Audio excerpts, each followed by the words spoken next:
Hi everyone, welcome back to my YouTube channel. हमने जो financial accounting की CET mains के लिए हमने जो सीरीज़ चलाई थी अकाउंटिंग के लिए, उसका ये पार्ट 2 है। पार्ट 1 मैंने पहले अपलोड कर दिया है। वो देखने के बाद ही ये वाला पार्ट देखना, तो आपको और भी अच्छे से क्लैरिटी आएगी। और ये हमारे सीईटी मेंस और एचटेट के लिए, दोनों के लिए बेनिफिशियल है। कोई भी कॉमर्स का एग्ज़ाम है उसके लिए आप कर सकते हो।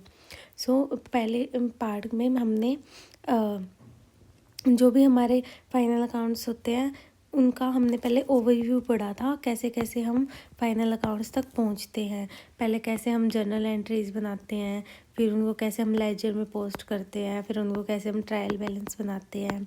हमने सारा इसका थ्योरेटिकल और हमने एग्जाम्पल लेके भी अच्छे से समझाया था मैंने आपको। तो हमारा जो ट्रायल बैलेंस था, उसके बाद अब हम फाइनल अकाउंट्स पढ़ेंगे। अपने फाइनल अकाउंट्स में हमारा क्या क्या आता है। फाइनल अकाउंट्स हमारे 2 टाइप के होते हैं। एक हमारा होता है पोजीशन स्टेटमेंट और एक होता है हमारा बैलेंस शीट जो हमारी फाइनेंशियल पोजीशन, या कह सकते हैं हमारे बिजनेस की जो फाइनल पोजीशन है, वो इंडिकेट करता है बैलेंस शीट। ठीक है, पोजीशन स्टेटमेंट भी बोलते हैं हम इसको। तो हमारे जो फाइनल अकाउंट्स होते हैं, वो हमारे जो पोजीशन स्टेटमेंट होती है उसमें हमारा ट्रेडिंग अकाउंट, हमारा PNL account, profit and loss account होता है, जिसमें हम प्रॉफिट और लॉस बनाते हैं, हमारा प्रॉफिट कैलकुलेट करते हैं, लॉस कैलकुलेट करते हैं। सारा मैं आपको अच्छे से समझाऊंगी और हम एक न्यूमेरिकल के थ्रू भी इसको करेंगे, ताकि क्योंकि हमारे में ना न्यूमेरिकल्स नहीं पूछेंगे, हमारे में पूछेंगे प्रैक्टिकल हम कैसे कैसे अप्लाई करते हैं रूल्स को। तो कोई भी हमें एग्जांपल दे देंगे, कैपिटल को हम कहाँ इसकी एंट्री करेंगे, बैलेंस शीट में किस साइड एंट्री करेंगे, उसका बैलेंस क्या होएगा, ये सब पूछेंगे। तो हम उसका ओवरव्यू हमें पढ़ेंगे सारा, लेकिन पूछेंगे वो मेन पॉइंट से पूछेंगे। तो जहाँ जहाँ मेन पॉइंट्स आएंगे मैं आपको हाईलाइट कराती रहूँगी। ठीक है। देन यहाँ पे हमारा है फाइनेंशियल, जो हमारे फाइनल अकाउंट्स हैं वो होते हैं जो हमारा हम ट्रायल बैलेंस बनाते हैं ना। जैसे हमारा, मैं बता देती हूँ थोड़ा सा, हमने लेज़र बनाई थी कि हमारे जितने भी बैलेंस है उन सब का अलग अकाउंट बनाए थे ऐसे। तो इन जो लेज़र्स का हमारा जो बैलेंस आया था वो हम ट्रायल बैलेंस में लेके गए। तो जो हमने ट्रायल बैलेंस में हम बैलेंस लेके गए हैं, उसके हिसाब से हम अब उस बैलेंसेस को अपने ट्रेडिंग अकाउंट और प्रॉफिट एंड लॉस अकाउंट में शिफ्ट करेंगे। ठीक है। हमारा जो ट्रेडिंग अकाउंट होता है उसमें हम अपने जो डायरेक्ट एक्सपेंसेस हैं, जो हमारे डायरेक्ट हमारे प्रोडक्शन से रिलेटेड एक्सपेंसेस है, हम उनको इंक्लूड करते हैं। देन इससे हमारा जो आता है वो ग्रोस प्रॉफिट एंड लॉस आता है। ठीक है। ग्रोस प्रॉफिट एंड लॉस के बाद हम जो हमारा पीएनएल अकाउंट बनाते हैं उसमें हम अपने इनडायरेक्ट एक्सपेंसेस ऐड करते हैं। ये सब मैं अभी आपको समझाऊंगी, मैं थोड़ा ओवरव्यू दे रही हूँ। इनडायरेक्ट एक्सपेंसेस इंक्लूड करें, इससे हमारा आता है नेट पीएनएल। ठीक है। नेट पीएनएल को हम फिर अपने बैलेंस शीट में लेके जाते हैं, जिससे हमारा फाइनल हम देखते हैं कि हमारी एसेट्स की क्या पोजीशन है, हमारी लाइबिलिटीज़ की क्या पोजीशन है, हमारी कैपिटल की क्या पोजीशन है। ठीक है। हमारा बिजनेस प्रॉफिट में चल रहा है या लॉस में चल रहा है, ये सब देखते हैं। ठीक है। तो यहाँ पे यही बताया गया है कि what ever the business is in profit and loss during the period covered by trial balance, a trading account and P&L account, also known as income statement, is prepared for this purpose। तो हमारा जो profit and loss account और trading account जो भी बनाया जाता है हमारे, ये दोनों, ये सिर्फ इस पर्पज़ के लिए बनाए जाते हैं कि हमारे जो बिज़नेस की क्या पोजीशन है, पोजीशन इन द सेंस कि हमारा बिज़नेस प्रॉफिट कमा रहा है या लॉस कमा रहा है, और कितना कितना प्रॉफिट कमा रहा है और कितना लॉस कमा रहा है, इसकी पोजीशन देखने के लिए हम अपना प्रॉफिट एंड लॉस और ट्रेडिंग अकाउंट बनाते हैं, जो हमारे बिजनेस की पोजीशन बताता है। ठीक है। तो पोजीशन बताता है, इसलिए इसको हम पोजीशन अकाउंट कहते हैं।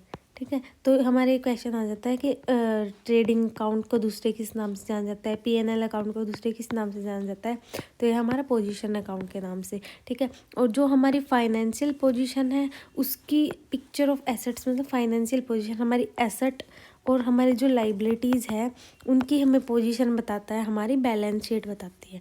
ठीक है। और इन दोनों में एक मेजर डिफरेंस ये है कि जो हमारी पोजीशन अकाउंट होता है, मतलब कि जो हमारा P&L अकाउंट होता है, ये हमारे एक फाइनेंशियल ईयर की पोजीशन शो करते हैं, ठीक है। लेकिन जो हमारी बैलेंस शीट होती है ना, ये हमारी एक डेट पे बनती है, एज ऑन 31 मार्च। जो हमारा फाइनेंशियल ईयर होता है 31 मार्च को ही होता है हमारा फाइनेंशियल ईयर। तो हमारा ये क्वेश्चन भी बहुत कॉमन क्वेश्चन है कि जो बैलेंस शीट होती है वो किसके बेस पे बनती है और प्रॉफिट एंड लॉस अकाउंट किसके बेस पे बनता है।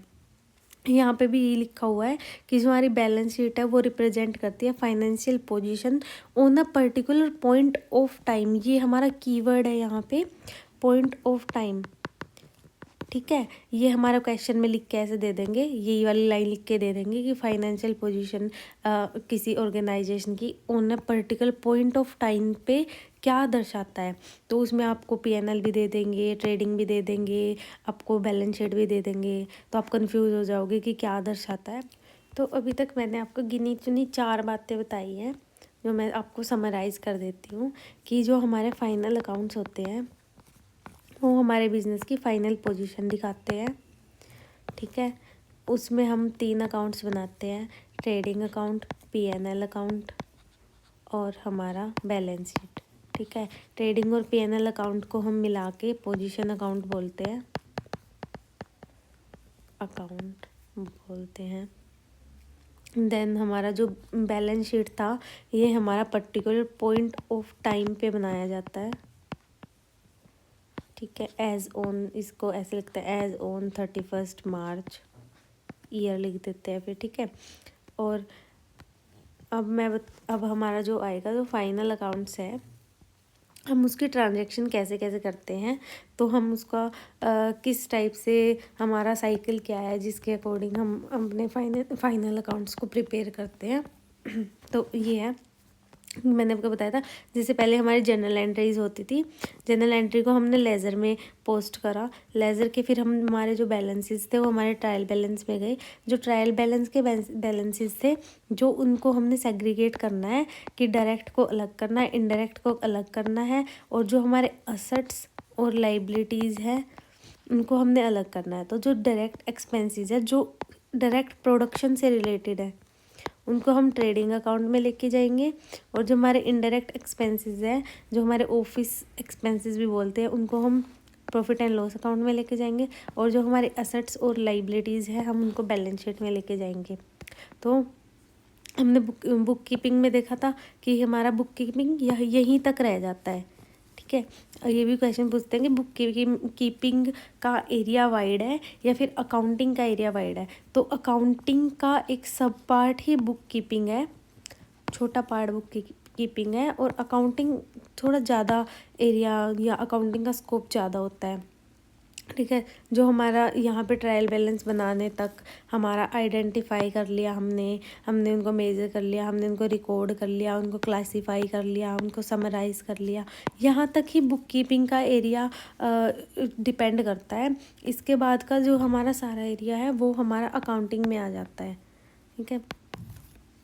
जो हमारा ट्रायल बैलेंस मैंने आपको बताया था वो हम लेज़र के जो बैलेंसेस होते हैं उनको हम पोस्ट करके बनाते हैं ट्रायल बैलेंस में, ठीक है। ट्रायल बैलेंस में मैं रूल फिर से बता देती हूँ कि जो हमारा एसेट्स, एक्सपेंसेस और LIC मतलब कि लाइबिलिटीज़, इनकम और कैपिटल, एसेट्स और जो हमारे एक्सपेंसेस है ये हमारे बढ़ते थे तो हम इनको डेबिट करते थे, ये हमारे घटते थे तो हम इनको क्रेडिट करते थे, ठीक है। और LIC वाले हमारे जब बढ़ते थे तो हम इनको क्रेडिट करते थे, और जब हमारे घटते थे तो हम इनको डेबिट करते थे, ठीक है। तो हमारा जो ट्रायल बैलेंस हमारा बन रहा था डेबिट क्रेडिट, यहाँ पे हम डेबिट लिखते हैं, इसमें हम क्रेडिट लिखते हैं, ठीक है। तो हमारा जो लेज़र के जितने भी बैलेंसेस थे अगर उनका कोई डेबिट बैलेंस था तो हम उसको डेबिट में आके इधर एंटर कर रहे थे, और उसका अगर कोई क्रेडिट बैलेंस था या फिर हम ऐसे देख ले कि हमारे जो एसेट्स थे और जो हमारे एक्सपेंसेस थे इनके हमारे डेबिट बैलेंस होते हैं तो इन सबको हम डेबिट में लिख रहे थे, और जो हमारे लाइबिलिटीज़, इनकम और कैपिटल था इनका हमारा क्रेडिट बैलेंस होता है तो हम इनको क्रेडिट में लिख रहे थे। हम इन सबको इधर पोस्ट कर रहे थे, तो इसके बेस पे या हम बोल सकते हैं कि इसके बिहाफ पे जो हम इधर डेबिट कर रहे थे वो हम ट्रेडिंग एंड पीएनएल अकाउंट में जाके डेबिट में पोस्ट कर देंगे, और जो हम इधर क्रेडिट में पोस्ट कर रहे थे वो हम पीएनएल और प्रॉफिट एंड लॉस और ट्रेडिंग अकाउंट में जाकर क्रेडिट में कर देंगे। लेकिन हम जब इसको सेग्रीगेट करेंगे तो हम इनको सब पार्ट्स में करेंगे। जैसे कि हमारा ट्रेडिंग अकाउंट आ गया, जो हमारा ट्रेडिंग अकाउंट होता है ना, इसके अंदर तो हम करेंगे डायरेक्ट एक्सपेंसेस।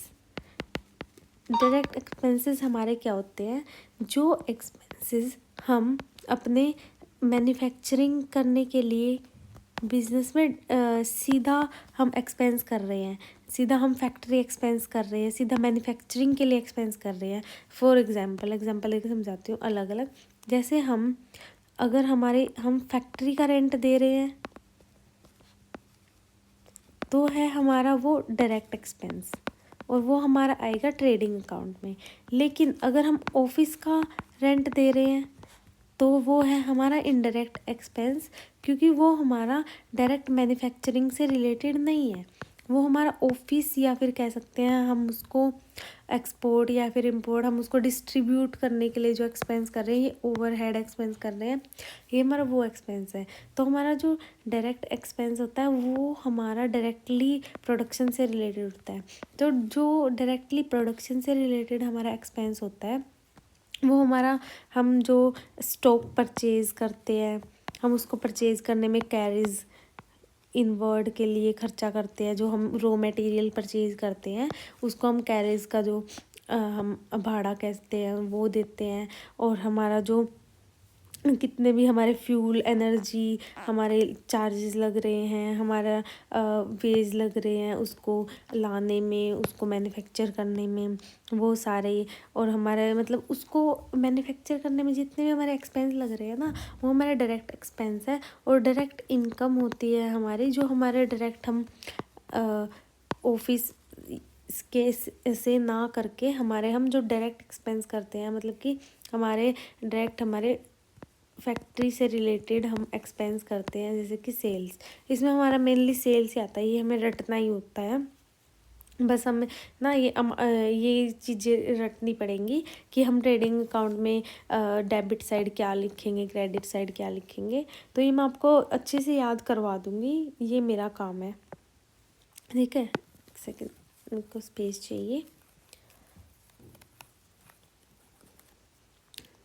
तो यहाँ पे जो हमारा ट्रेडिंग अकाउंट हमारा पहले आता है, जब हम फाइनल अकाउंट्स बनाते हैं तो हम ऐसे बनाते हैं कि ऊपर ट्रेडिंग अकाउंट बना लिया, यहाँ पे पीएनएल अकाउंट बना लिया। ठीक है, जो हमारा ट्रेडिंग अकाउंट का हम जो बैलेंस आता है वो हमारा ग्रोस बैलेंस होता है, ग्रोस प्रॉफिट एंड लॉस होता है, और जिसको हम अपना प्रॉफिट एंड लॉस अकाउंट में बैलेंस को लेके जाते हैं। फिर हमारा जो फाइनल टैक्स वैक्स काट के जो हमारा बैलेंस आता है उसको हम नेट प्रॉफिट एंड लॉस कहते हैं।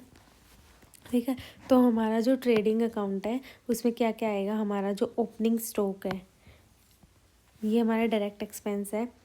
हमारे डायरेक्ट एक्सपेंस में ना हमें ये चीज़ें याद करनी पड़ेंगी। डायरेक्ट मतलब कि या तो आपको उनके सामने डायरेक्ट ही लिखा होगा, ठीक है, या फिर उसमें आएगा परचेज, और परचेज से रिलेटेड हम जितने भी एक्सपेंस करते हैं, उसको लाने का खर्चा, उसको वेज, हमने जितनी भी वेजेस दी है, ठीक है, वो हो गया, ड्यूटी क्लियरिंग चार्जेस हो गए, फ्यूल एंड एनर्जी हो गई, ये गिनी चुनी 4-5 ही चीज़ें होती हैं ट्रेडिंग अकाउंट में। बाकी जो इसके अलावा सारी होती है ना वो पीएनएल अकाउंट में चली जाती है।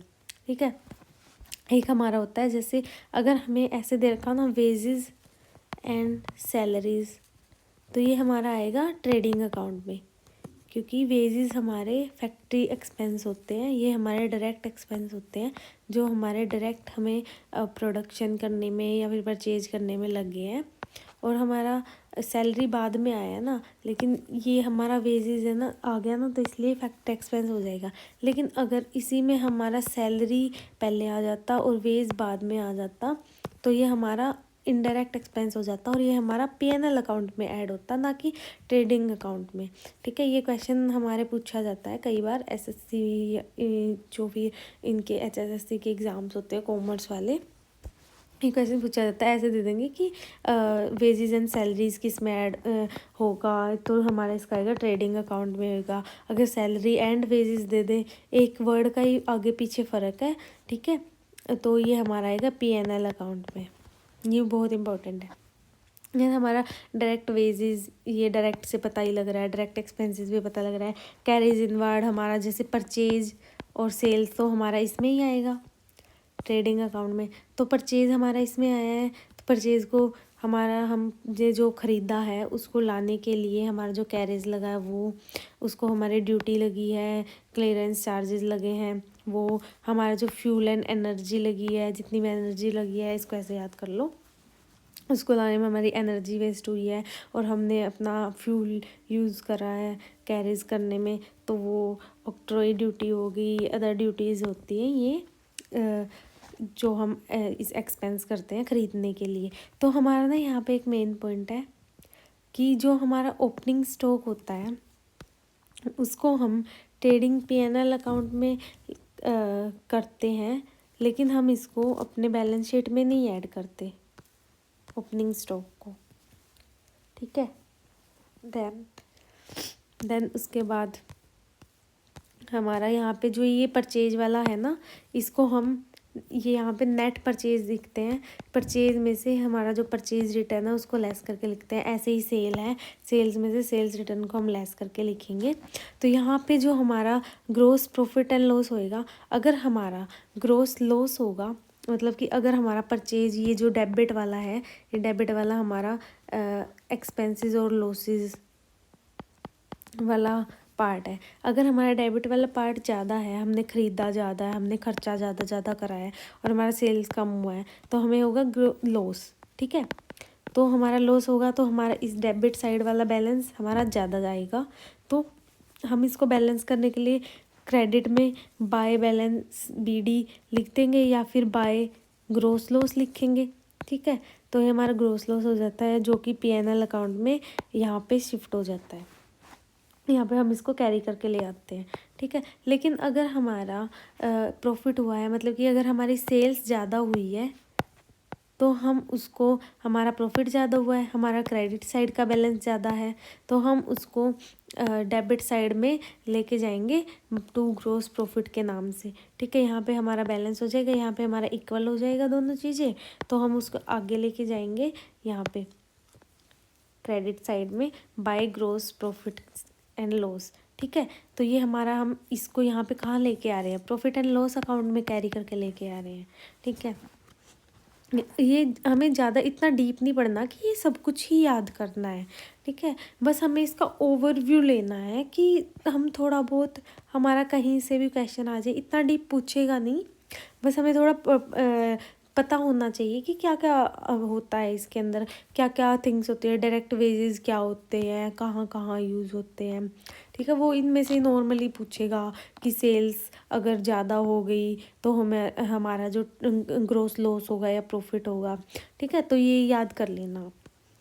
देन हम, अगर हमारा प्रॉफिट हुआ तो हम यहाँ पे क्रेडिट में ले आएंगे, क्योंकि हमारा बैलेंस तो इधर क्रेडिट है ना, क्रेडिट साइड ज़्यादा आई है, ठीक है।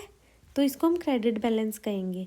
यहाँ पे हमारा क्रेडिट साइड का बैलेंस ज़्यादा आया है सेल्स का, तो हमारा क्रेडिट बैलेंस है, तो हम इसको वही कैरी करके लेके आ रहे हैं, ठीक है। अगर हमारा लॉस हुआ तो मतलब कि डेबिट का बैलेंस ज़्यादा है, डेबिट का बैलेंस ज़्यादा तो हमारा लॉस हुआ है, ठीक है। देन हमारा जो यहाँ पे हम अपना यहाँ पे ये अलग अलग ही है, एक साथ तो दोनों होने से रहे, ठीक है। यहाँ पे ग्रोस लॉस है, यहाँ पे ग्रोस प्रॉफिट है।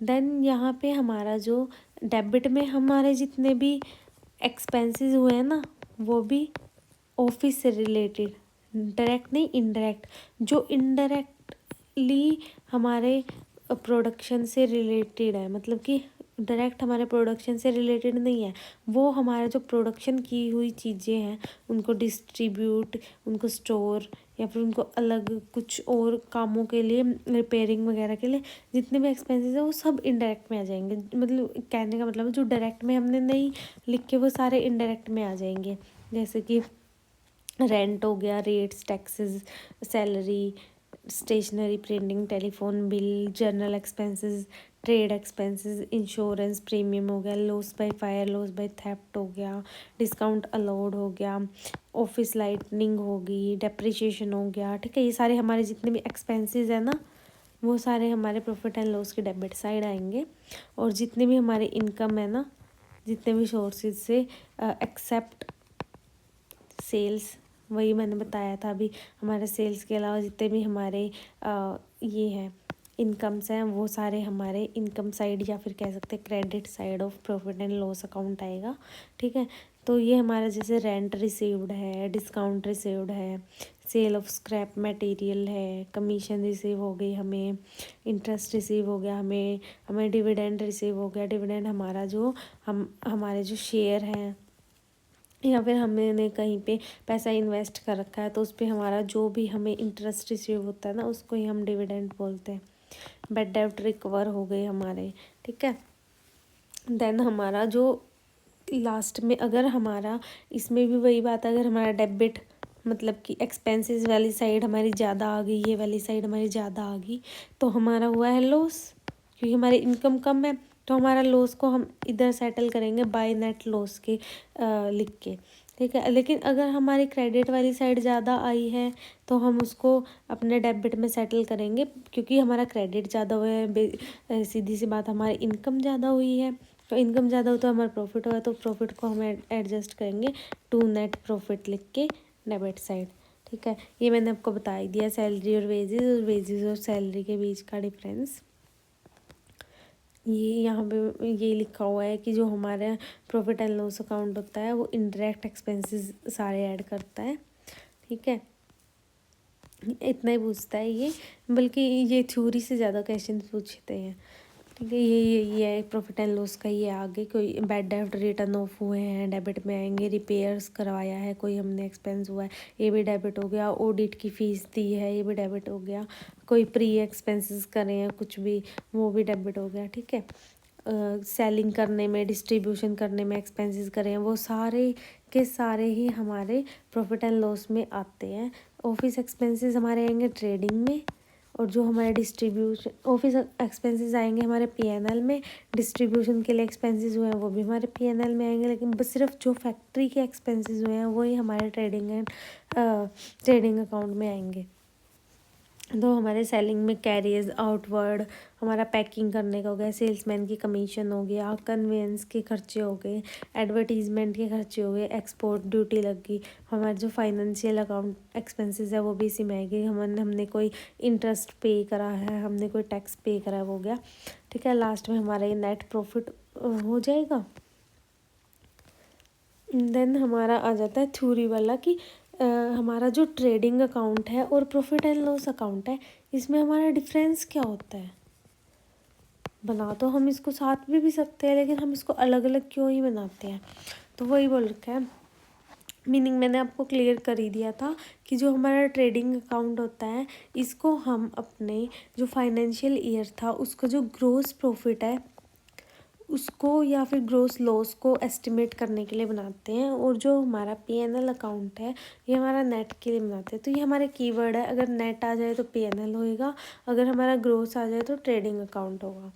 देन हमारे टाइमिंग क्या होती है, हम जो हमारा ट्रेडिंग अकाउंट होता है हम उसको पीएनएल अकाउंट बनाने से पहले बनाते हैं, ठीक है। और जो हमारा पीएनएल अकाउंट होता है उसको हम बैलेंस शीट से पहले और हमारे ट्रेडिंग अकाउंट के बाद बनाते हैं, क्योंकि पीएनएल मतलब profit and loss account, profit and loss account को हम ट्रेडिंग अकाउंट बनाने के बाद जो हमारा उसका ग्रोस बैलेंस आता है, प्रॉफिट आता है या लॉस आता है, उसको हम बेस बना के उसके बेस पे हम पीएनएल तैयार करेंगे, ठीक है। ये हमारा टाइम पीरियड हो गया। देन उसके बाद हम इसका बैलेंस ट्रांसफ़र कैसे करते हैं, अभी मैंने बताया था। ट्रेडिंग का बैलेंस हम PNL profit and loss account में ट्रांसफ़र करते हैं। प्रॉफिट एंड लॉस का जो हमारा बैलेंस होता है हम उसको बैलेंस शीट में कैपिटल में ऐड कर देते हैं। ये बहुत इंपॉर्टेंट पॉइंट है कि जो हमारा पीएनएल अकाउंट का बैलेंस या फिर हमारा कह देते हैं नेट प्रॉफिट है, उसको हम क्या क्या एंट्री करते हैं, क्या एडजस्टमेंट करते हैं। तो उसको हम, अगर हमारा नेट प्रॉफिट है तो हम कैपिटल में, बैलेंस शीट में जो कैपिटल का होता है उसके अंदर हम ऐड करते हैं नेट प्रॉफिट को। अगर हमारा नेट लॉस है तो हम कैपिटल में से लेस कर देंगे उसको, बैलेंस शीट में, ठीक है। फिर हमारा पर्पज़ हो गया। पर्पज़ वही है कि ट्रेडिंग अकाउंट को हम ग्रोस प्रॉफिट के लिए करते हैं और पीएनएल अकाउंट को हम नेट प्रॉफिट एंड लॉस के लिए करते हैं। अकाउंट्स क्या होता है, ट्रेडिंग अकाउंट में हम डायरेक्ट अकाउंट, डायरेक्ट जितने भी एक्सपेंसेस हैं, डायरेक्ट इनकम है, उनकी एंट्री करते हैं। और जो हमारा पीएनएल अकाउंट है उसमें हम इनडायरेक्ट एक्सपेंसेस और इनडायरेक्ट इनकम्स की एंट्री करते हैं। अभी हमारा बैलेंस शीट आ गया, ठीक है। हम जो बैलेंस शीट बनाते हैं वो हम किसी पॉइंट ऑफ टाइम के लिए बनाते हैं। पॉइंट ऑफ टाइम जैसे कि किसी हमने डेट के लिए बनाया है, हमने जैसे एज ऑन 31 मार्च 2026 के लिए बनाया है, तो 2026 की इस डेट पे हमारा जो बिज़नेस है उसकी क्या पोजीशन है, वो हमारा बिज़नेस प्रॉफिट में है, लॉस में है, उसकी एसेट्स की क्या पोजीशन है, उसकी कैपिटल की क्या पोजीशन है, उसकी लाइबिलिटीज़ की क्या पोजीशन है, ये सब वो शो करता है, ठीक है। तो हमारा जो इसमें हम लेफ़्ट साइड हमारे लाइबिलिटीज़ लिखते हैं, ये भी पूछ लेते हैं वो लेफ़्ट साइड क्या आएगा लाइबिलिटी, राइट साइड हमारी एसेट्स आती है। तो हमारी लाइबिलिटीज़ इज इक्वल टू, हमारी जो इक्वेशन है liabilities plus capital is equal to assets, ये हमारे इधर ही हमारी यूज़ होती है कि जो हमारी लाइबिलिटीज़ है उसमें हमारी कैपिटल भी हम इधर ही लिखते हैं और ये हमारी एसेट्स के इक्वल होती है। तो लास्ट में हमारा जो प्रॉफिट एंड लॉस अकाउंट में अगर हमारा नेट लॉस हुआ है तो हम उसको इधर कैपिटल में से घटा के लिख देते हैं। अगर हमारा नेट प्रॉफिट हुआ है तो इधर हम उसको कैपिटल में ऐड करके लिख देंगे, ठीक है। हमारी कैपिटल में से हम अपने ड्राइंग्स को माइनस करेंगे, हम इधर अपनी नेट कैपिटल लिखेंगे कि हमारे इस डेट को हमारी नेट कैपिटल क्या है। तो नेट कैपिटल हमारी कैलकुलेट करने के लिए हम अगर अपनी कैपिटल हमारी कैलकुलेट करते हैं तो उसमें हम अपना, अगर हमारा नेट प्रॉफिट हुआ है तो उसको ऐड कर देंगे, अगर हमारा नेट लॉस हुआ है तो हम उसको लेस कर देंगे, ठीक है। और जो भी हमारे बिजनेस के मालिक ने अपने पर्सनल यूज़ के लिए पैसे निकाले हैं उसको हम लेस कर देंगे ड्राइंग्स के नाम से लेस करके जो भी हमारा बैलेंस बचेगा वो हमारे कैपिटल अकाउंट में हम इधर बैलेंस शीट में लिख देंगे उसको। यहाँ पे फिर इसके बाद हमारी बैलेंस शीट में आती है current liabilities, non current liabilities. Current liabilities होती है जो हमारी 1 ईयर के लिए लाइबिलिटीज़ होती है, नॉन करंट होती है 1 ईयर प्लस के लिए होती है। हमारी लॉन्ग टर्म के लिए जो हमारी लाइबिलिटीज़ है, लॉन्ग टर्म के लिए हमने जो लोन्स लिए हैं वो सारे हमारे आते हैं, ठीक है। तो यहाँ पे हम पहले लॉन्ग टर्म लोन लिख देंगे, जितनी भी हमारी अमाउंट है वो भी तो हमारी लाइबिलिटी है। फिर हम अपनी करंट लाइबिलिटी लिखेंगे जो हमारे जैसे क्रेडिटर्स हैं, बिल पेबल्स हैं। क्रेडिटर्स हमारे वो हैं जिनसे हमने सामान परचेज करा है और उसको हमने पे करना है फ्यूचर में, तो ये हमारी लाइबिलिटी है कि बंदे को हमने पे करना है, उसको हमसे पैसे लेने हैं, तो ये हमारी लाइबिलिटी है, हम उसको लाइबल है पैसे देने के लिए। हमारे बिल्स पेबल क्या है, जो भी हमने किसी को फ्यूचर में पैसे देने हैं जिसके लिए हम एक रिटर्न डॉक्यूमेंट उसको दे देते हैं एज अ प्रोमिस नोट कि हम इस डेट को आपके ये पैसे हम दे देंगे। तो ये हमारा बिल्स पेबल होता है, ये शॉर्ट टर्म के लिए होता है और ये भी हमारी लाइबिलिटी होती है, ठीक है। दैन उसके बाद बैंक ओवरड्राफ्ट हो गया, ये भी हमें शॉर्ट टर्म में ही पे करना पड़ेगा। हमारा बैंक में जो हमारा बैलेंस था उससे ज़्यादा हमने खर्च कर दिया है तो बैंक की तरफ से करा है तो बैंक हमारा ओवरड्राफ्ट वापस ही लेगा ना। ओवरड्राफ्ट में एक्सपेंस करो ये पैसों को। आउटस्टैंडिंग एक्सपेंस है जितने भी हमारे, मतलब कि एक्सपेंस हमारे ड्यू हो चुके हैं, एक्सपेंस हमारे अक्कर हो चुके हैं और बट हमने उनको पे नहीं करा। जैसे कि किसी हमारे एम्प्लॉय की सैलरी है, उसको 1 महीना पूरा हो गया और हमने उसको उसकी सैलरी देनी है बट हम उसको अभी दे नहीं रहे, हम या तो सोचे अगले महीने दे दें या कभी और बाद में दे देंगे, लेकिन देंगे शॉर्ट टर्म में ही, ठीक है। तो वो आता है हमारा आउटस्टैंडिंग एक्सपेंसेस में कि हमने पे करना है, वो ड्यू भी हो चुका है, हमने अभी तक करा नहीं है, ठीक है। वो आउटस्टैंडिंग एक्सपेंसेस आता है। जैसे हमारा रेंट है, हमें रहते हुए 1 महीना हो गया है लेकिन हमने अभी तक पे नहीं करा, तो हम 2-4 दिन आगे एक्सटेंड करके उसको पे करेंगे तो हमारा आउटस्टैंडिंग एक्सपेंस भी आ जाएगा। ऐसे टैक्स वेजेस हो गया। देन हमारा उसके बाद एसेट साइड आती है। एसेट्स में भी हमारा एक होती है हमारी फिक्स्ड एसेट्स एक होती है हमारी करंट या फिर नॉन फिक्स्ड एसेट कहते हैं उसको। जो हमारी फिक्स्ड एसेट होती है वो हमारे लॉन्ग टर्म के लिए एसेट होती है, हम बिजनेस को रन करने के लिए ज़रूरी होती है। करंट एसेट होती है जो हमारी फ्लक्चुएटिंग होती है, कि लिक्विड फॉर्म में होती है, कि हमारी करंट इस टाइम पे हमारे इन हैंड कितना हमारे पास एसेट है, हमारा कैश भी करंट एसेट में आता है। ठीक है, तो हमारा फिक्स्ड एसेट में आती है हमारी जो लॉन्ग टर्म में हमें बेनिफिट देगी, 10-12 साल के लिए जो बिजनेस को बेनिफिट देगी वो हमारी फिक्स्ड है। फिक्स एसेट में आती है land, building, machinery, furniture and fittings. ये भी छोटे मोटे फर्नीचर के खर्चे फर्नीचर्स होते हैं ना, जैसे हमने कोई वॉल हैंगिंग वगैरह या फिर हमने कोई फिटिंग्स करा रखी है, वो सब ये हमारे स्मॉल फर्नीचर्स ही होते हैं। ठीक है, तो हमारा उसके बाद आता है हमारा इन्वेस्टमेंट भी हमारी नॉन करंट एसेट्स होती है जो हमने लॉन्ग टर्म के लिए इन्वेस्ट करी है। मार्केटेबल सिक्योरिटीज़ भी हमारे नॉन करंट एसेट्स में, या फिर फिक्स्ड एसेट को हम नॉन करंट एसेट्स भी बोलते हैं।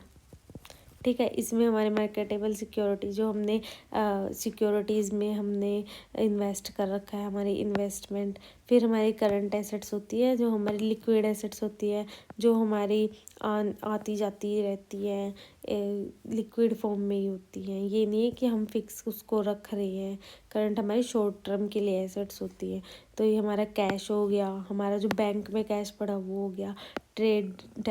हमारे जो डेटर्स हैं, डेटर्स जिनको हमने उधार में सामान बेचा है और उन्होंने हमसे बोला है कि हम 10 दिन 12 दिन थोड़े ही टाइम के लिए बोला है कि हम इतने दिन में तुम्हारे पैसे वापस दे देंगे, उनको हम करंट एसेट्स में शामिल करते हैं, डेटर्स के अंदर।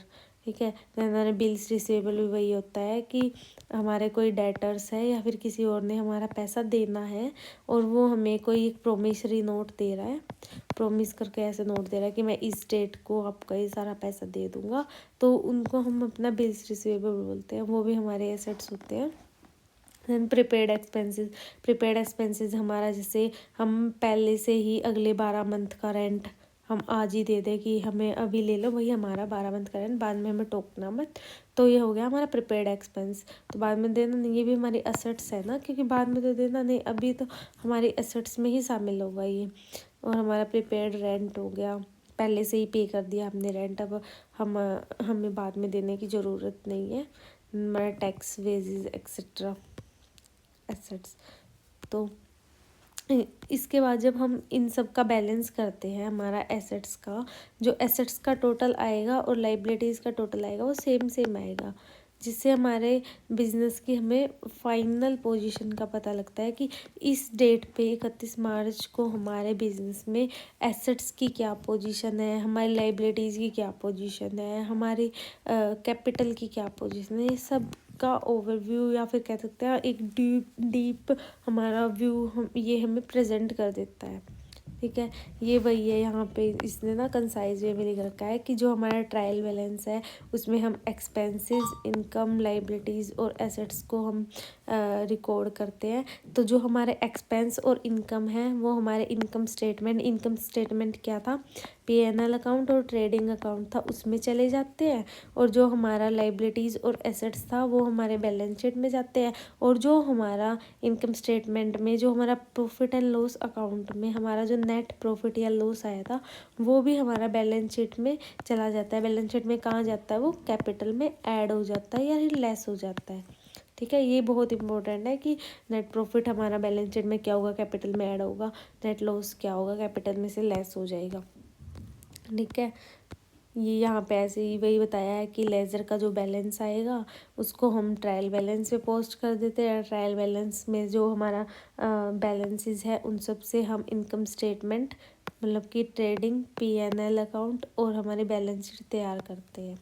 ठीक है, ये वही है कि डेबिट में हमारे एक्सपेंसेस और एसेट्स आ जाते हैं और क्रेडिट में हमारी इनकम, गेन्स, लाइबिलिटीज़ और कैपिटल आ जाती है। ठीक है, तो यहाँ पे अब हम ना एक क्वेश्चन करेंगे, उसके थ्रू हम समझेंगे कि जितना भी मैंने आपको समझाया है ना उसके थ्रू मैं आपको समझाऊंगी कि कौन सी एंट्री कैसे कैसे करनी है। ये मैंने आपको थ्योरी समझा दी थी, अब आप प्रैक्टिकल करोगे ना आपको और भी क्लियर हो जाएगा, 2-3 बार आपको रिवाइज हो जाएगा, आपके दिमाग में बैठ जाएगा क्या चीज़ किस तरीके से कहाँ कहाँ आएगी। हमने एग्जैक्ट ये याद नहीं करना है कि हमने कैसे उसकी एंट्री करनी है, कौन सी एंट्री कौन सी साइड करनी है, क्या कहाँ क्या कुछ करना है। बस हमने ये देखना है कि किस तरीके से हम अपनी एंट्रीज लेके जा रहे हैं, एसेट्स को किस साइड लेके जा रहे हैं, क्या हमारा एसेट में आएगा, क्या हमारा एक्सपेंस में आएगा, किसका बैलेंस कैसे निकालेंगे, उसके बैलेंस को क्या बोल लेंगे, उसके बाद हमारा क्या आएगा। ठीक है, मेन हमने ना सिर्फ फैक्ट्स याद करने हैं, ना कि हमने एग्जैक्ट पूरा अकाउंट बनाना ही सीखना है। ठीक है, जैसे मैंने अभी बताया था कैपिटल कैसे कैलकुलेट होगी, उसमें हम क्या क्या जोड़ेंगे क्या क्या घटाएंगे, ये वाली चीज़ें आप नोट करते रहो साथ साथ में। मैंने बताया था कैपिटल में नेट प्रॉफिट जुड़ता है, नेट लॉस घटता है, तो कैपिटल ऐसे कैलकुलेट करते हैं, ये सब आपको करना है। ठीक है, ये तो मैं आपकी अच्छी क्लैरिटी के लिए बता रही हूँ कि हमारे ये बैलेंसेस कैसे बनते हैं, अकाउंट्स कैसे तैयार होते हैं, इतना डीप कोई पूछते नहीं है। ठीक है, तो हमारा एक गिवन क्वेश्चन है कि हमारे क्वेश्चन में हमें लेज़र के बैलेंसेस दिए हुए हैं। ठीक है, तो हमारा जैसे सन्ड्री जो हमारे डेटर्स है उसका बैलेंस दिया है, ओपनिंग स्टॉक का बैलेंस दिया है, जैसे ये सारे के सारे हमें बैलेंसेस दिए गए हैं। पहले हम इन सारे बैलेंसेस को ना ऐसे लिख लेंगे, ट्रायल बैलेंस में कैसे कैसे शिफ्ट करेंगे। ठीक है, मैं आपको इसकी साइड में या फिर यहाँ पे नीचे दे ही रखा होगा, ट्रायल बैलेंस बनाना बता दूँगी एक बार। जो हमारे यहाँ पे लेज़र के हमें बैलेंस दे रखा, हमें बताने का क्या डेबिट बैलेंस है क्या क्रेडिट बैलेंस है, ये हमें खुद ही पता करना है। ठीक है, तो हमारा जो डेटर्स जो जो चीज़ें हैं उनकी साइड में ना हम पहले ऐसे मार्क करते चलेंगे क्या क्या चीज़ें हैं। ठीक है, जैसे हम इधर मार्क करेंगे हमारे जो डेटर्स होते हैं, मतलब कि जिनसे हमने पैसा लेना है, तो ये क्या हो गए हमारे एसेट्स हो गए, इनकी साइड में ए लिख देंगे, ये हमारे एसेट्स हो गए। ठीक है, इसके बाद हमारा जो ओपनिंग स्टॉक हो गया, ये हमारा एक्सपेंस है। ओपनिंग स्टॉक मतलब हम इसको परचेज भी बोलते हैं ना, तो हमने परचेज क्या बताया था मैंने आपको, हमारा एक्सपेंस होता है, इसलिए हम इसको डेबिट करते हैं हमेशा। आपने पहली क्लास करी होगी ना तो आपको पता होगा। ठीक है, ओपनिंग स्टॉक या फिर परचेज हो गया हमारा एक्सपेंस हो गया। ठीक है, इधर ई लिख देंगे, ये ई लिखा हुआ है। लैंड एंड बिल्डिंग हमारी फिर एसेट्स होगी। कैपिटल हमारी लाइबिलिटी हो जाती है, अभी बताया था लाइबिलिटी में आती है कैपिटल। ठीक है, रेंट हमारा इनकम हो जाती है, इसने हमारा रेंट क्रेडिट दे रखा है। मतलब कि अगर रेंट का हमें डेबिट बैलेंस देते तो मतलब कि डेबिट बैलेंस किसका होता था, एक्सपेंस का होता था, तो यहाँ पे हमारा रेंट एक्सपेंस होता है, लेकिन इसने स्पेसिफिक करा हुआ है कि रेंट का हमारा क्रेडिट बैलेंस है, तो हमारी मतलब कि इनकम ज़्यादा है, क्रेडिट बैलेंस इनकम का होता है। ठीक है, यहाँ पे रेंट हो गया, रेंट हमारे इनकम हो गया, कैश इन हैंड हो गया, एसेट हो गया, कैसेट बैंक एसेट हो गया, वेज हमारा एक्सपेंस हो गया, सन्ड्री क्रेडिटर्स हमारे लाइबिलिटी होते हैं, बिल रिसीवेबल हमारी एसेट होती है क्योंकि हमने हमारे पास पैसा आना है फ्यूचर में। ठीक है, इंटरेस्ट गिवन हमने किसी को इंटरेस्ट दिया है तो हमारा लॉस हुआ है या फिर एक्सपेंस हुआ है।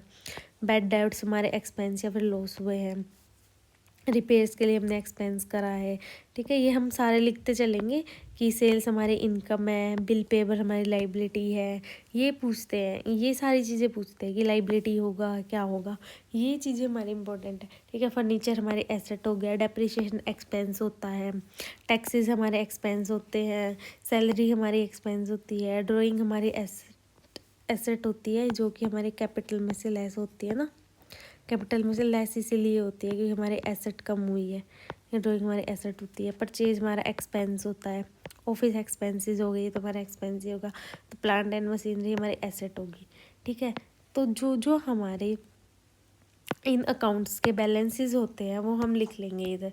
ठीक है, जो हमारा एसेट होता है, मैंने आपको बताया था हमारे एसेट्स और एक्सपेंसेस के हमारे जब ये बढ़ते हैं या फिर जब ये अकर होते हैं तो इनके हमारे डेबिट बैलेंस होते हैं।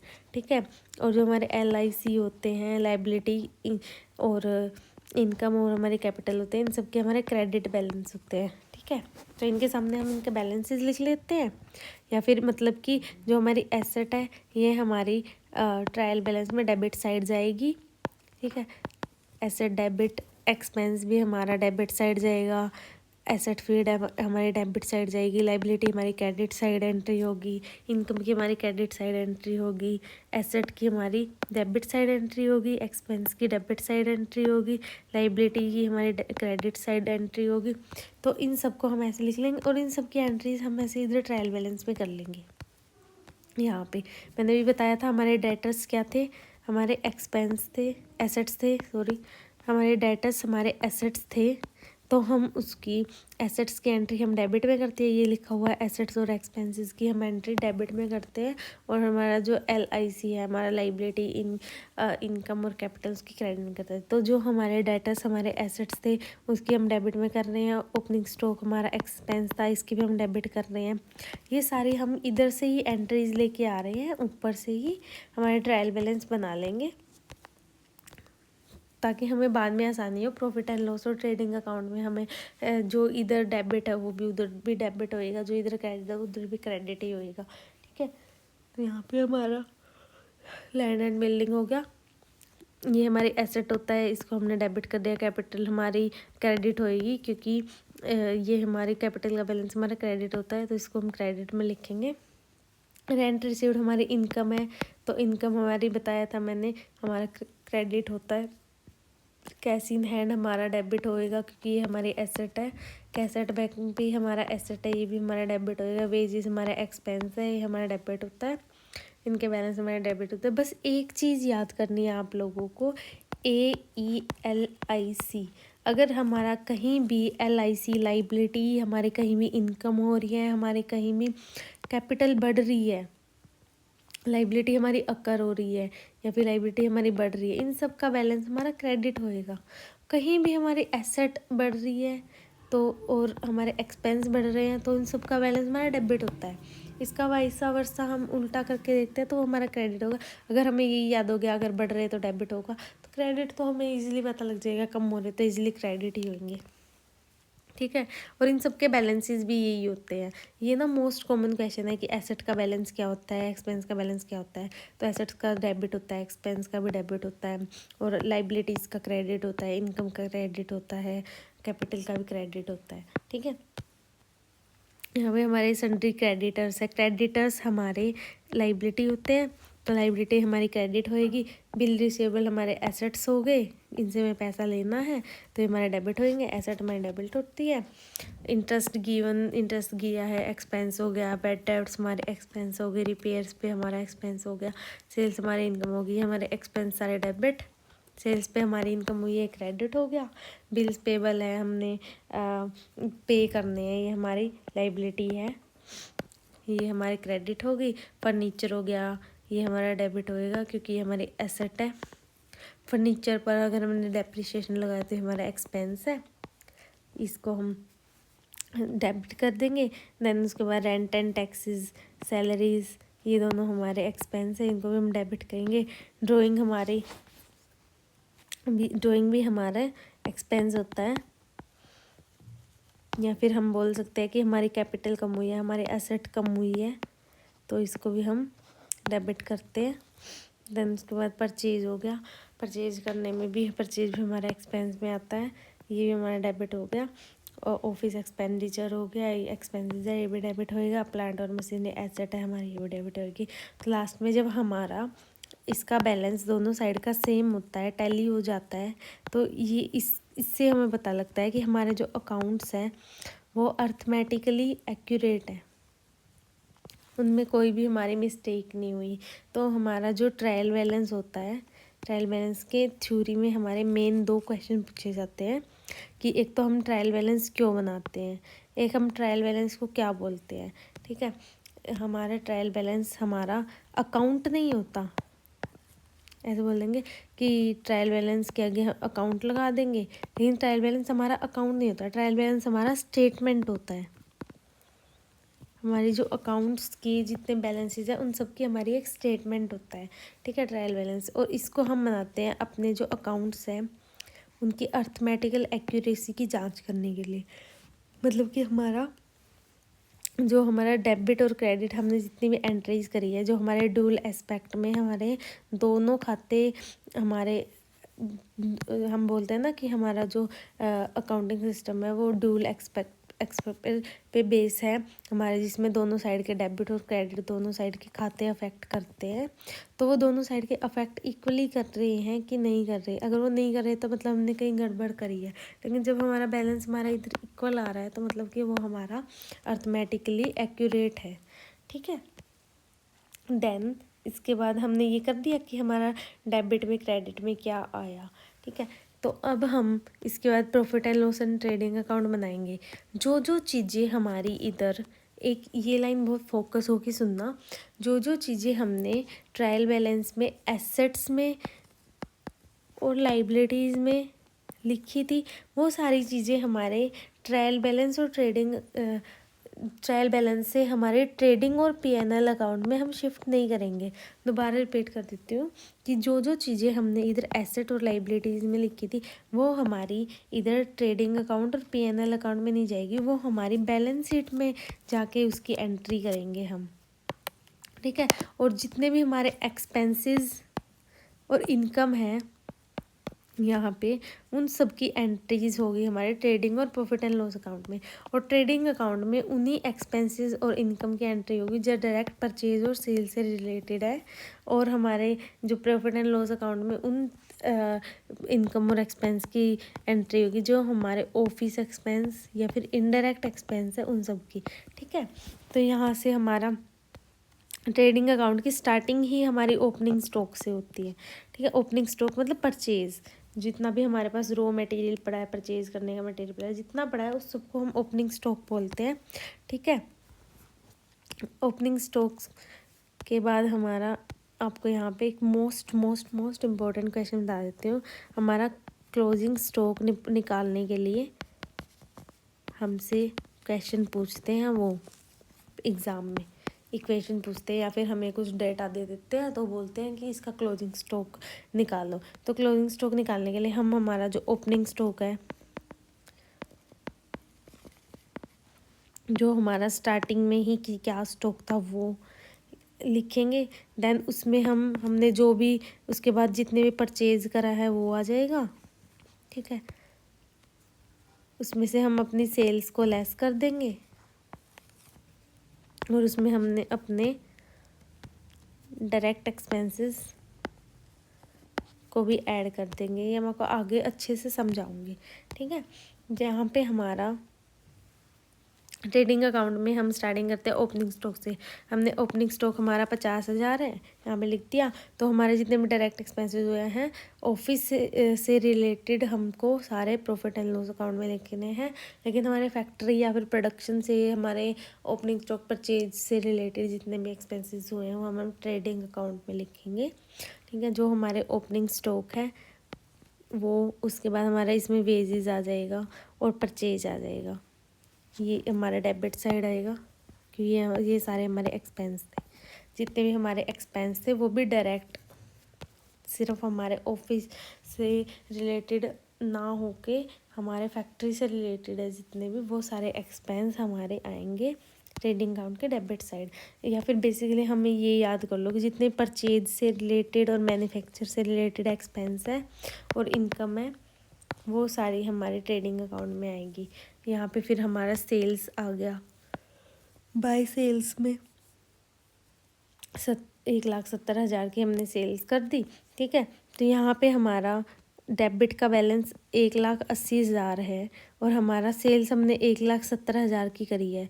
तो हमारा 10,000 का हमें लॉस हो रहा है क्योंकि हमारे एक्सपेंस ज़्यादा है इनकम से। तो हमारा ग्रोस लॉस हो रहा है 10,000 का। तो हमारा डेबिट में जितना भी बैलेंस है वो हमारा क्रेडिट बैलेंस से ज़्यादा है। तो यहाँ पे हमारा डेबिट बैलेंस हुआ, और डेबिट बैलेंस हुआ है तो हम इसको इक्वल करने के लिए क्रेडिट साइड में जितना भी हमारा लेस है, यहाँ पे 10,000 से लेस है ये, तो इसको हम ग्रोस लॉस में लिख के यहाँ पे हम इसको टैली कर देंगे। और जो हम ग्रोस लॉस हुआ है उसको हम प्रॉफिट एंड लॉस अकाउंट में 2 ग्रोस लॉस के अंडर हम अपना आगे लेके चले जाएंगे। यहाँ पे हम इसको 2 ग्रोस लॉस में लिखेंगे। तो यहाँ पे हमारा लॉस आ गया। ठीक है। इसमें हम हमारे जितने भी एक्सपेंस होंगे वो हम डेबिट साइड लिख के जोड़ देंगे और जितने भी हमारी इनकम होगी वो हमारी क्रेडिट साइड आएगी। इनडायरेक्ट इनकम, ठीक है, जो जैसे यहाँ पे आए थे हमारा अदर एक्सपेंस से हमने जो इंटरेस्ट दिया है वो आ गया हमारा एक्सपेंस में। हमने हमारे इतने के बैड डेट्स हो गए, हमारे रिपेयर्स हो गए, ये सारा डेटा ना हमने इधर से उठाया है, जिसमें हमने लिखा था ना कि कौन सा हमारा उसमें हमारा एक्सपेंस है, कौन सा हमारा इनकम है। तो वो सारा ही डाटा इधर आया है। परचेज से रिलेटेड हमने ट्रेडिंग अकाउंट में लिख दिया था, और जो हमारे अदर एक्सपेंसेस है ना, इंटरेस्ट हो गया, बैड डेट्स हो गई, रिपेयर्स हो गया, ये सारा हमारा इसकी डेबिट साइड में आ जाएगा। देन हम इसकी डेबिट साइड में डेप्रिसिएशन आएगा, ये भी हमारा इनडायरेक्ट एक्सपेंसेस है। हमारा रेंट और टैक्स आ गया, सैलरीज आ गई हमारे ऑफिस के एक्सपेंसेस आ गए, ठीक है। हमारा इधर का 83,000 रुपये का बैलेंस आया है। और हमारी टोटल इनकम हुई है, जो हमारी इनडायरेक्ट इनकम हुई है, रेंट से हमारी जो इनकम हुई है वो हमारी 6,000 की हुई है। तो यहाँ पे हमारा डेबिट साइड का बैलेंस है 83,000, और क्रेडिट में हमारे 6,000 ही आए हैं। तो हम इसमें से 6,000 लेस करके हमारा जो 77,000 या फिर 77,000 का हमें यहाँ पे नेट लॉस हो रहा है इस ईयर में, ठीक है। तो हम इसको नेट लॉस को बाय नेट लॉस लिख के, और यहाँ पे हम इसको इक्वल बैलेंस करके, तो जो हमारा ये बाय नेट लॉस आया है 77,000, इसको हम जब हमारी बैलेंस शीट बनाएंगे तो हम इसको कैपिटल में से लेस कर देंगे। ये बहुत इंपॉर्टेंट पॉइंट है, ठीक है। अब हम जो प्रॉफिट एंड लॉस बनाने के बाद हमारी बैलेंस शीट बनाएंगे ना, बैलेंस शीट में हम अपनी कैपिटल लिखेंगे। तो कैपिटल की कैलकुलेशन कैसे होगी, कैपिटल तो अगर अभी ऊपर हमारा आया था ड्राइंग्स आया था, तो कैपिटल में से हम अपने ड्राइंग्स को घटा देंगे, और हमारा जो नेट लॉस हुआ है उसको भी हम घटा देंगे। तो जितना आएगा वो हमारा कैपिटल का बैलेंस हो जाएगा। फिर उसके बाद हमारी करंट लाइबिलिटीज़, मतलब कि शॉर्ट टर्म लाइबिलिटीज़ लिख देंगे। शॉर्ट टर्म लाइबिलिटीज़ क्या क्या थी, क्रेडिटर्स और बिल पेबल्स था, ये आ गया हमारा एसेट साइड में आएगा हमारा फिक्स्ड, मतलब कि non current assets, long term assets हैं, वो हमारे ट्रायल बैलेंस में क्या क्या दे रखी थी, जितनी भी एसेट्स दे रखी थी ना ट्रायल बैलेंस में, वो हमारी बैलेंस शीट में आ जाएगी। तो फिर एसेट्स में हमारी लैंड एंड बिल्डिंग थी 1,00,000 की, हमारा फर्नीचर था 15,000 का, हमारी प्लांट और मशीनरी थी 57,000 की, ठीक है। और हमारे जो करंट एसेट है, शॉर्ट टर्म के एसेट है, कैश हो गया, बैंक में कितना कैश पड़ा हुआ है वो आ गए। हमारे जो डेटर्स थे, हमारे बिल रिसीवेबल से जिनसे हमने पैसा लेना है, वो आगे। तो हमारा जो फाइनल में जाके हमारा जो बैलेंस शीट का टोटल आएगा वो दोनों साइड का सेम आएगा, जो कि हमारी फाइनल पोजीशन या फिर बोल सकते हैं फाइनेंशियल पोजीशन को दर्शा रहा है कि इस टाइम पे हमारे बिजनेस में इतनी हमारे एसेट है, इतनी हमारी लाइबिलिटी है, हमारी कैपिटल का क्या स्टेटस है, ये सब कुछ हमारा बैलेंस शीट शो करेगा। आपको ये सब कुछ बनाना सीखना नहीं है, बट आपको ना सब पता होना चाहिए कि हमारे जैसे कैपिटल में क्या क्या ऐड होके आएगा, फिक्स्ड एसेट्स में हम क्या क्या लिखते हैं, हमारे करंट एसेट्स क्या क्या होते हैं। तो ये सारा मैंने आपको बहुत अच्छे से बताया है कि हमारे फिक्स्ड एसेट्स हमारे कितने टर्म के लिए एसेट्स होती है, इसमें क्या क्या आते हैं कॉन्सेप्ट, ये सब कुछ आपको टर्म्स याद ही करनी पड़ेंगी। और ये बेसिक साइंस ही है, क्योंकि हमारी लैंड लॉन्ग टर्म होती है तो इसको हम फिक्स्ड में लिखेंगे, ठीक है, ऐसे। देन इसके बाद हमारा ट्रायल बैलेंस और हम बैलेंस शीट में हमारा क्या डिफरेंस है, ये भी हमारे जैसे ना थ्योरी में ही क्वेश्चन आ जाते हैं, ठीक है। तो हमारा ट्रायल बैलेंस का मेन पर्पज़ क्या होता है, हमारा अर्थमेटिक एक्यूरेसी देखने के लिए हम उसको प्रिपेयर करते हैं। और बैलेंस शीट का मेन पर्पज़ क्या होता है कि जो हमारी किसी पर्टिकुलर डेट पे हमारा जो बिज़नेस है उसकी क्या पोजीशन है, वो उसकी एसेट्स की क्या पोजीशन है, उसकी लाइबिलिटीज़ की क्या पोजीशन है, उसकी फाइनेंशियल क्या पोजीशन है किसी पॉइंट ऑफ टाइम पे, ठीक है। देन ट्रायल बैलेंस में हमारा ट्रायल बैलेंस हमारा एक कि हमें रिक्वायरमेंट कितनी है, ट्रायल बैलेंस बनाए या ना बनाए वो हमारी मर्जी पे डिपेंड करता है। ये हमें बाध्य नहीं होते, ये कोई गवर्नमेंट बॉडी, स्टैट्यूटरी बॉडी हमें बाध्य नहीं करती कि ट्रायल बैलेंस बनाना ही बनाना है। लेकिन जो बैलेंस शीट है वो कोई भी रजिस्टर्ड ऑर्गेनाइजेशन हो गई, उन सबको बनानी ज़रूरी है। ये सबकी लीगल या फिर कह सकते हैं स्टैट्यूटरी रिक्वायरमेंट है कि उनको ये बनानी ही पड़ेगी for the tax purpose, tax calculation के लिए। ये इसको बनाने के लिए, बैलेंस शीट को बनाने के लिए बाध्य होते हैं, लेकिन ट्रायल बैलेंस को बनाने के लिए कोई हमें बाध्य नहीं है, हमारी मर्जी है बनाए ना बनाए। और ना हम ट्रायल बैलेंस ना साल में कभी भी कितनी बार भी बना सकते हैं, लेकिन बैलेंस शीट ना हम मेनली ईयर के एंड में ही प्रिपेयर करते हैं। तो ये ट्रायल बैलेंस में सब कुछ आता है, एक्सपेंस, इनकम, लाइबिलिटी, एसेट्स, और हमारे पास बैलेंस शीट में बस लाइबिलिटी और एसेट आता है। टाइम पीरियड वही कि जब भी मन करा कभी भी बना लिया, लेकिन ये एक टाइम पे बनाते हैं। क्लोजिंग स्टॉक, ये हमारा इम्पोर्टेंट पॉइंट है कि जो हमारी क्लोजिंग स्टॉक है वो हमारी ट्रायल बैलेंस में अपीयर नहीं करती।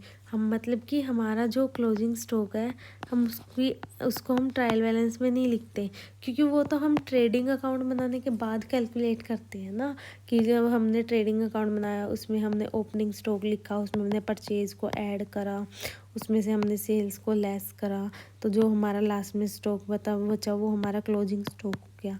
तो हमारा क्लोजिंग स्टॉक हमें ट्रायल बैलेंस में एंटर नहीं होता, ठीक है। और क्लोजिंग स्टॉक को हम बैलेंस शीट में हम अपने करंट एसेट्स के अंडर लिखते हैं कि इस डेट को, पर्टिकुलर डेट को हमारे बैलेंस शीट में हमारी करंट एसेट्स में कितना हमारा स्टॉक है उसको हम लिखते हैं। तो ये भी पूछ लेते हैं क्लोजिंग स्टॉक को बैलेंस शीट में कहाँ लिखते हैं, तो एसेट साइड में हम करंट एसेट के अंदर लिखते हैं हम अपने क्लोजिंग स्टॉक को। देन इसके बाद ट्रेडिंग अकाउंट और मैन्युफैक्चरिंग अकाउंट में ये वही है, बस ट्रेडिंग अकाउंट को तो हम सिर्फ अपना जो भी बिज़नेस का ग्रोस P&L है उसको कैलकुलेट करने के लिए बनाते हैं।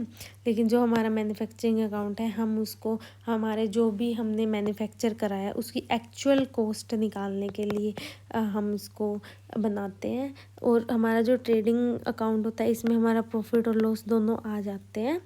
लेकिन हमारा जो मैन्युफैक्चरिंग अकाउंट है हम प्रॉफिट लॉस वगैरह कुछ कैलकुलेट नहीं करते, इसमें सिर्फ हमने जितना प्रोडक्शन करा है ना उसकी हमें कॉस्ट, हमारी लागत क्या आई है, सिर्फ वो कैलकुलेट करने के लिए बनाते हैं, ठीक है।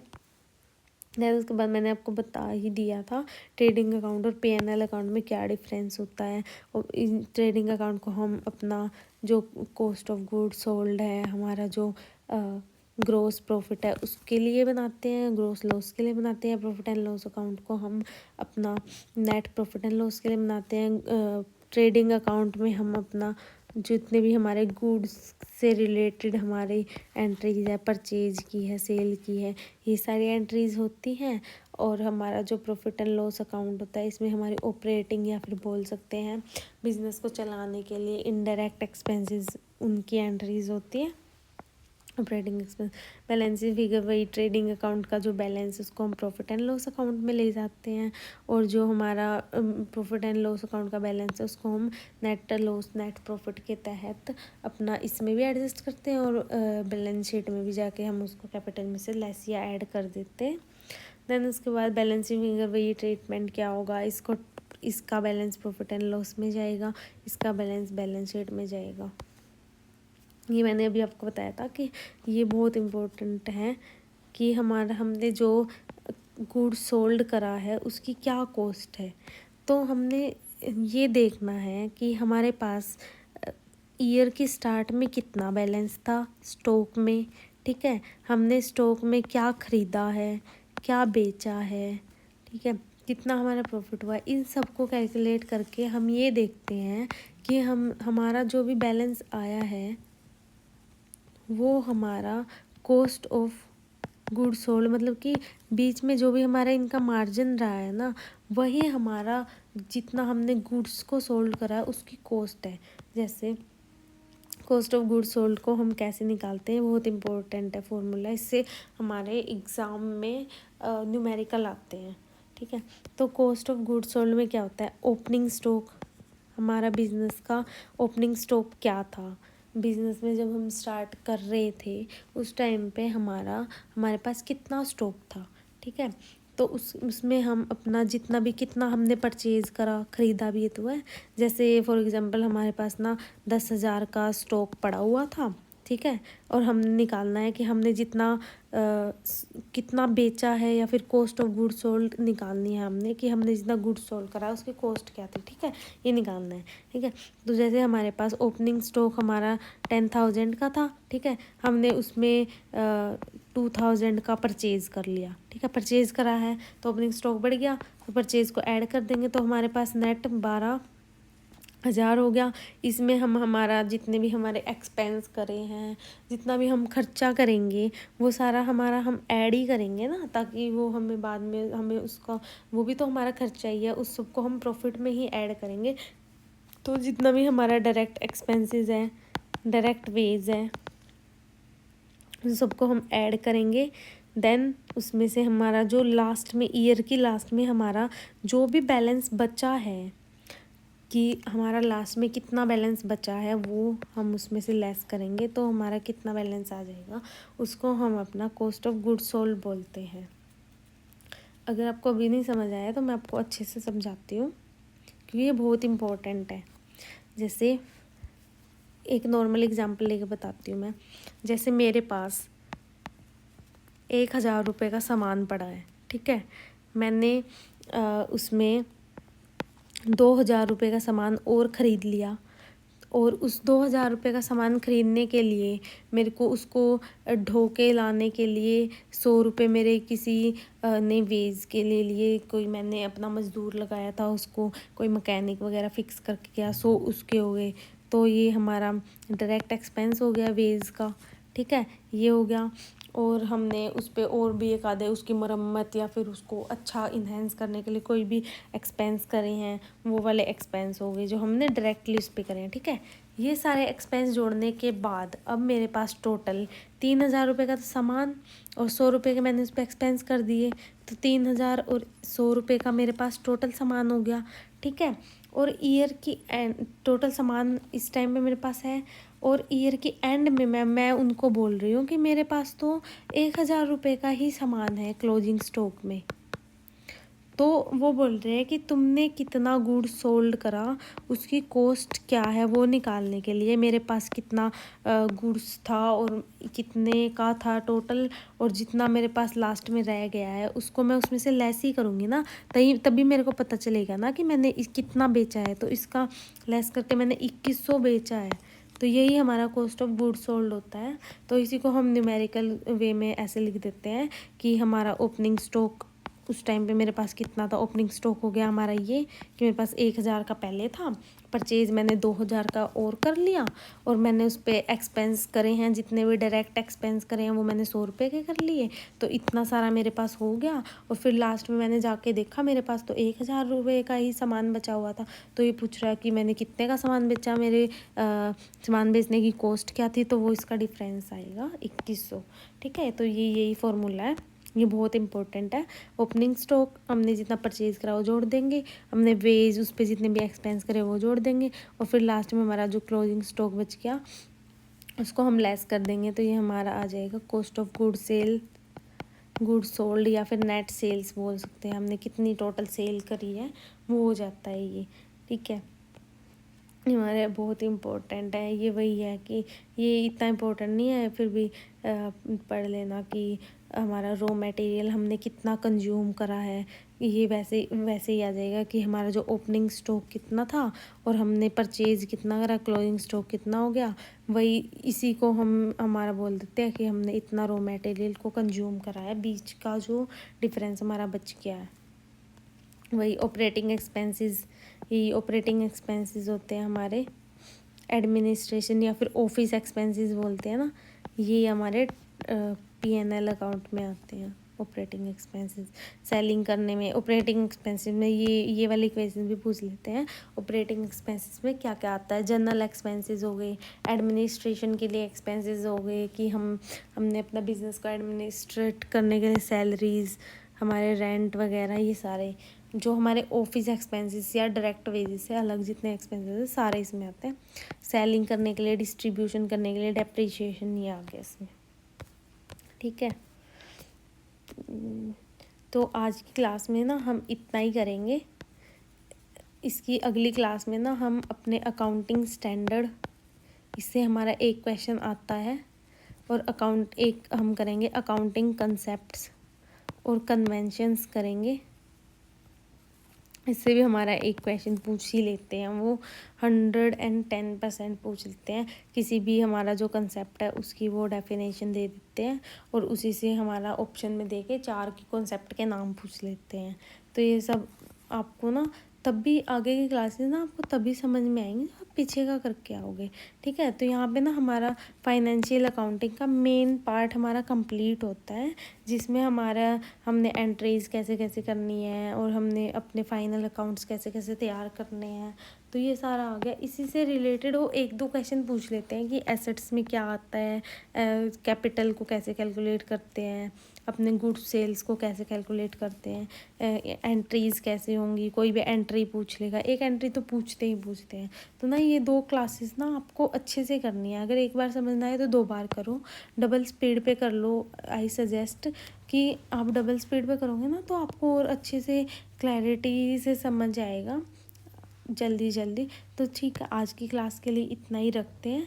Thank you so much for watching. अगर आपने लास्ट तक वॉच करा है तो प्लीज़ लाइक शेयर सब्सक्राइब और कमेंट करके प्लीज़ गिव मी फीडबैक कि मेरे को अपनी क्लासेस में क्या इम्प्रूव करना चाहिए, जिससे आपको और बेटर समझ आ सके।